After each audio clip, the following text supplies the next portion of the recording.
In a time when gods and mortals coexisted, walking the earth side by side, a hero was born, one who would become the stuff of eternal legend. His name was Achilles, a warrior whose fate would echo through the halls of history. Born of a divine lineage, his mother was Thetis, a sea nymph among the revered Nereids, goddesses of the ocean.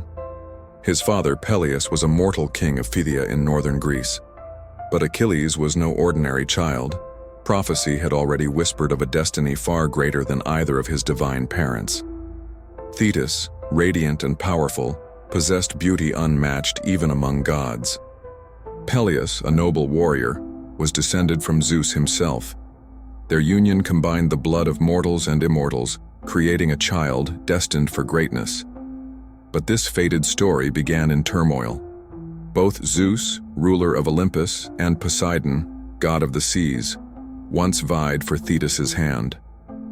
Their courtship was brought to a sudden halt by a prophecy. Any child born of Thetis would one day outshine his father. Fearing their own overthrow, just as they had once toppled their father, Cronus, the gods abandoned their pursuit. Instead, they offered Thetis to a mortal, Peleus. But winning a goddess's heart was no simple task. Peleus had to prove himself by enduring a trial of transformation, wrestling Thetis as she shifted into fire, water, and ferocious beasts. His persistence won her over, and their wedding was a grand celebration, attended by every god and goddess save one. Eris, the goddess of discord, was not invited. Known for her mischief, she was excluded to maintain peace. But Eris would not be ignored. In the midst of the revelry, she cast a golden apple into the crowd. It bore the inscription, "To the fairest." Instantly, Hera, Athena, and Aphrodite claimed it. Their rivalry over the apple sparked a chain of events that would ignite the Trojan War. From this divine yet troubled union came Achilles. Thetis, hoping to shield her son from mortality, dipped him in the river Styx, rendering his body invulnerable save for the heel by which she held him. This would become his only weakness. Achilles was entrusted to the care of Chiron, the wise centaur of Mount Parnassus. A master of medicine, music, and martial arts, Chiron taught Achilles all he would need to become not just a warrior, but a leader. Yet dark clouds gathered. A prophecy declared that Troy would not fall without Achilles. Determined to protect him, Thetis disguised her son as a girl and hid him on the island of Skyros under the care of King Lycomedes. Here, living under the name Pyrrha, Achilles encountered an emotion more dangerous than battle: love. He fell for Deidameia, the king's daughter, a woman whose beauty rivaled the goddesses. Her sapphire eyes held the depth of the sea, and her laughter could enchant the very birds in the trees. For the first time, the mighty Achilles knew the vulnerability of love. As their secret romance blossomed hidden from the world, Achilles found peace in stolen moments, quiet, passionate, and fleeting. But destiny cannot be denied, and the war would soon call him forth, tearing him from the serenity of Skyros and thrusting him into the eternal pages of myth. Their clandestine love, a secret of profound consequence, was born. A son conceived in secrecy was granted the name Neoptolemus, meaning new warrior. Their son, born of a love forbidden by fate, would one day step into the annals of legends carrying the blood of heroes and the passion of his parents. However, fate had other plans for Achilles. The cunning Odysseus, a mind as sharp as his sword, was tasked with locating Achilles. His search eventually led him to Skyros, where Odysseus is cunningly deposited, a heap of gifts before the king's daughter's jewelry, clothes, and other finery, but also a sword and shield. When it came time to select from the gifts, Achilles instinctively grasped the weapons, thus revealing his true identity as the Greek forces gathered for the voyage to Troy. Thetis, Achilles' mother, revealed to her son two divergent paths each. Laden with profound consequences, the choice she presented would shape Achilles' destiny and the course of history itself. One path offered undying fame but a brief life filled with glory. The other promised obscurity but a long, unremarkable existence. Achilles, driven by an unquenchable thirst for renown, chose the former. He would sail to Troy knowing that he would never return, embarking on a journey that would etch his name into the annals of time. Achilles, with a heart brimming with valor, and a fleet of 50 ships at his command, set sail for the distant shores of Troy. His formidable army, the Merman warriors descended from ants, followed. Their indomitable leader among them stood Patroclus, a dear friend and trusted companion. Yet their voyage was not without tumultuous encounters. Landing in Mysia, they unknowingly engaged in a bloody battle with the Mysan people led by their king. Tellus, in the chaos of combat, Aeacus' spear found its mark, wounding Tellus in the thigh. Desperate for healing, Tellus embarked on a journey to Greece, seeking the one who could mend his wound, the very man who had inflicted it. It was a twist of fate that would eventually lead to the Greeks' return to Troy. As the Greek forces gathered at the port of Aulis, a malevolent wind thwarted their departure to Troy. Agamemnon, the Manian king and commander of the Greeks, turned to the prophet Calus for guidance. Calus revealed a grim truth.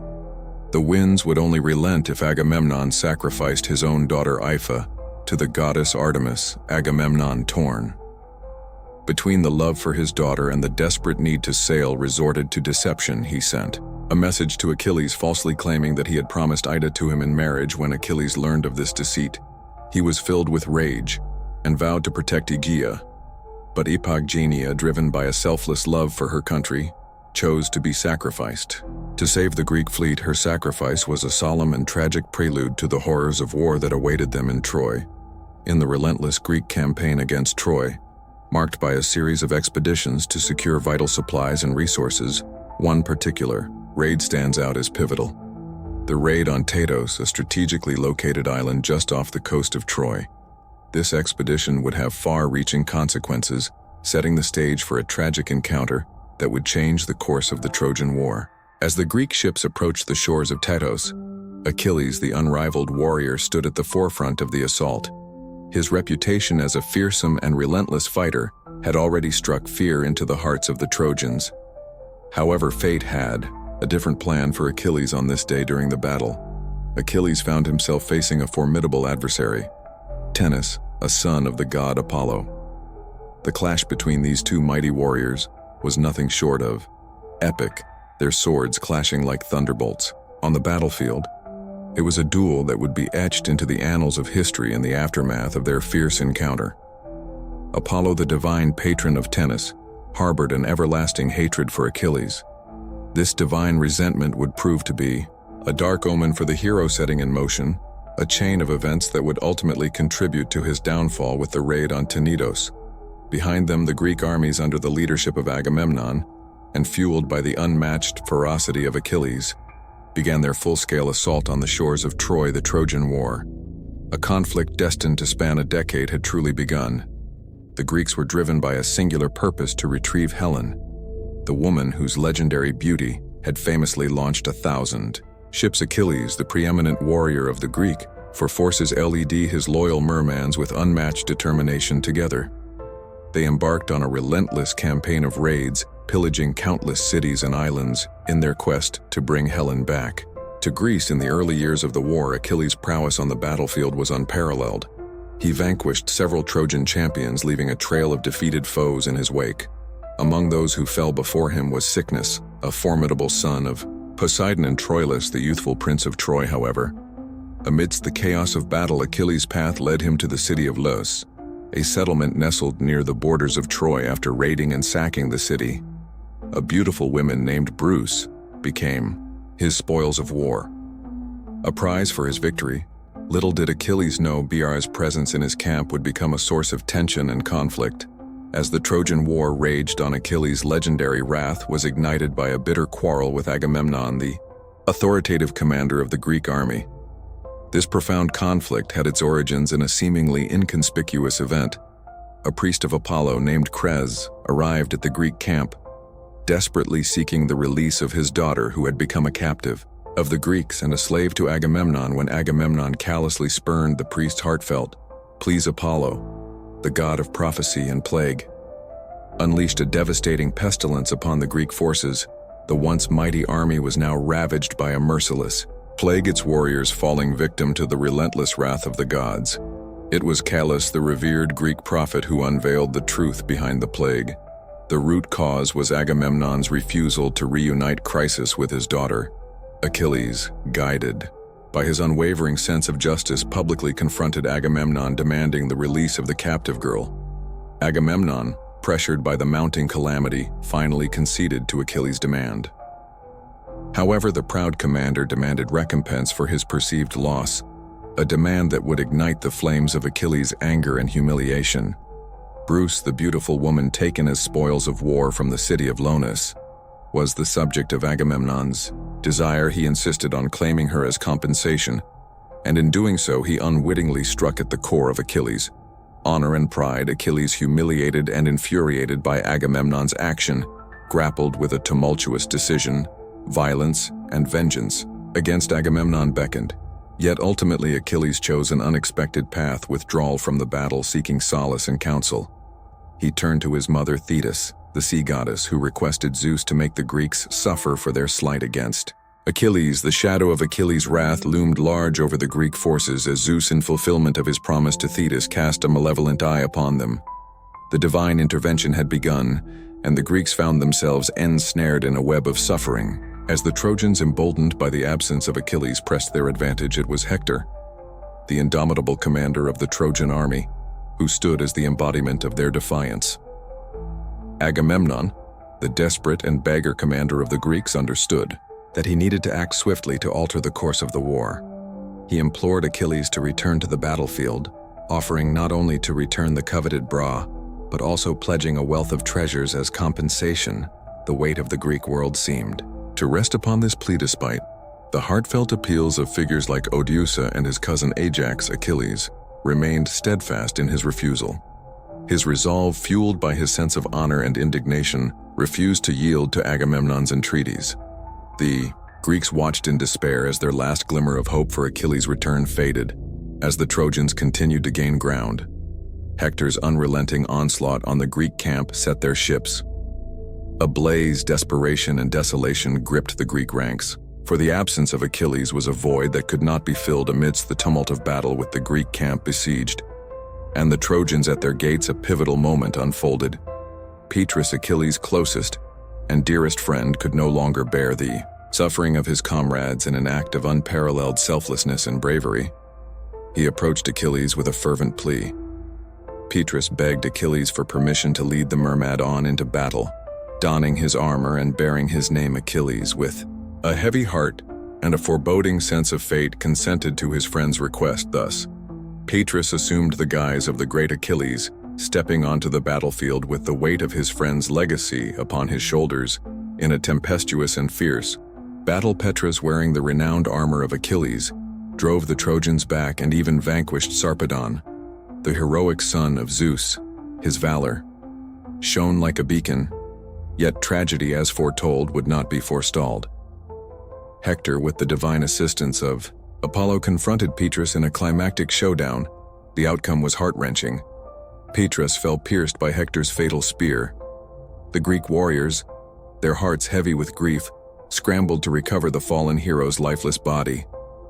A paean of sorrow descended upon the camp, and Achilles, when confronted with the death of his cherished friend, was consumed by a potent maelstrom of sorrow and an insatiable thirst for revenge. Achilles' grief, an all-consuming tempest, threatened to engulf him entirely. As he grieved for Patroclus, his anger, like a smoldering ember, burst forth into an unquenchable flame of rage and fury. Vowing vengeance upon Hector, the Trojan champion who had taken his dearest friend from him, Achilles turned to his mother Thetis, the sea goddess, in a heart-wrenching plea. Achilles beseeched Thetis to intercede with the gods on his behalf. His fervent request was for a new set of armor, a divine creation forged by the master blacksmith of the gods, Helios. This magnificent armor would become a symbol of his renewed determination and his inexorable pursuit of retribution. Clad in this formidable new armor, Achilles, with the weight of his grief and the fires of vengeance burning within him, emerged once more onto the battlefield. The Greeks, witnessing the resurgence of their indomitable hero, were galvanized by his return. Achilles' wrath, renewed and unbridled, knew no restraint. The climax of his vengeance would soon be realized as he confronted Hector, the mightiest champion of Troy, in a battle that would determine the fate of nations and the course of the Trojan War itself. The duel between Achilles and Hector was an epic clash, a collision of two titans in the end. Achilles emerged, victorious, and Hector fell before him. Achilles then subjected Hector's body to a brutal and symbolic act of defilement, dragging it thrice around the walls of Troy. The desecration of Hector's corpse grieved the gods, and even Achilles' own heart began to soften the grief of Priam. Hector's father and the king of Troy reached the gods themselves in a daring act of humanity. Priam ventured into the Greek camp under the cover of night to ransom from his son's body, kneeling before Achilles. Priam kissed the hands of his son's killer and uttered words of profound sorrow and compassion. It was a moment of shared humanity amidst the brutality of war, and Achilles, moved by Priam's courage and love, allowed the Trojan king to retrieve Hector's body for a proper burial following. This Achilles agreed to an 11-day truce while the Trojans mourned their fallen warriors following the death of Hector. The Trojans received aid from unexpected quarters. The Amazons, a tribe of warrior women descended from Ares, the god of war, joined. The Phrypanthia, their fearless queen, led her Amazon warriors into battle in a tragic twist of fate. Achilles, the relentless warrior, ultimately clashed with Penthesilea. He vanquished her in combat, but as he looked upon her lifeless form, he felt an unexpected pang of pity for his fallen foe. It was a moment that would haunt him. The Greeks faced another formidable ally of the Trojans, Non, the king of the Ethiopians. Non, born of the dawn goddess Eos and related to the Trojan royal family, posed a serious threat to the Greeks in battle. Manon slew Antyllus, the son of wise King Nestor, and a close companion of Achilles. The death of Antyllus kindled a fire of vengeance within Achilles as the war between the Greeks and Trojans raged. Achilles' destiny drew nearer to its fateful conclusion, a story of treacherous deceit and divine intervention. Achilles, the indomitable Greek warrior, had been a formidable force throughout the Trojan War. His feats on the battlefield had left the Trojans trembling, and his name had become synonymous with unmatched prowess. However, the gods had decided a most unexpected and tragic end for this legendary hero. It was Paris, the Trojan prince whose audacious abduction of Helen had ignited this epic conflict, who would become the unwitting instrument of Achilles' downfall. Guided by none other than the god Apollo himself, Paris drew his bowstring, taut, aimed true, and released a deadly arrow. This arrow, guided by divine hands, found its mark in Achilles' vulnerable heel. The only point on his body where he could be harmed, the strike was swift and Achilles, the seemingly invincible warrior, fell to the ground, his strength waning with each passing moment. His magnificent armorance, gleaming in the sunlight, now felt heavy and burdensome as he lay on the battlefield. It was a stark reminder of the vulnerability that lay hidden beneath his awe-inspiring exterior. As the lifeblood flowed from his mortal wound, Achilles gazed up at the heavens, questioning the capriciousness of the gods who had blessed him with such might and cursed him with such a frailty. In that moment, his thoughts turned to his mother Thetis, who had tried to make him immortal, yet had left his heel exposed unknowingly, sealing his fate. The news of Achilles' fall spread like wildfire across the battlefield, and a somber stillness settled upon both Greek and Trojan ranks. The hero who had been the bedrock of the Greek army, the terror of the Trojan forces, was no more. After Achilles' death, a new conflict arose among the Greeks. His splendid armor, a testament to his unparalleled heroism, became the center of a fierce dispute between Odysseus and Jax, two of the mightiest Greek heroes. Each believed that he deserved to inherit Achilles' armor. But the decision ultimately rested with the Greek leaders. In a moment of judgment, they awarded the precious armor to Atticus. Ajax, consumed by rage and humiliation, plotted to kill Odysseus, the patron goddess of Odysseus, mad, causing him to slaughter the Greeks' livestock, believing them to be his enemies. Overwhelmed by guilt, Ajax took his own life, and thus, the saga of Achilles, a tale of divine lineage, heroism, wrath, and tragedy, drew to a close, leaving behind a legacy that would echo through the ages.